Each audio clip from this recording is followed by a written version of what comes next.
વાત પૂછો માં તેલ વાળી રોટલી છે પછી આને શું કે મમ્મી રવો છે લડ્ડુ છે લડ્ડુ નથી પેંડા હે પેંડા હે આ તારો બાપ પેંડા કહેવાય હાલો મિત્રો બધા નાસ્તો કરવા હાલો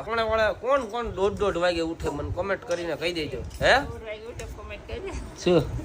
એટલે એ તો મમ્મી કાલે જરાક મોડું થઈ ગયું એટલે મિત્રો કોણ કોણ 1:30 વાગે ઉઠે ની કોમેન્ટમાં કહી દેજો પહેલા આપણે આખો દી યાદ કરવાનું છે મોબાઈલ ને હે ભણવા નથી કઈ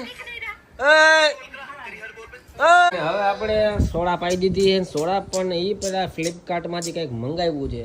શું હશે અત્યારથી કોમેન્ટ કરી દે આવડું મોટું છે શું હશે કોમેન્ટ કહી દે છૂટી લીધી અને ટીટી હજી હુતી જ છે જોઈ લ્યો મિત્રો ફાઇનલી ફ્લિપકાર્ટ માંથી મસ્ત મંગાવી લીધી કોઈ શું હશે ગેસ કરી દે કોમેન્ટ કરી દે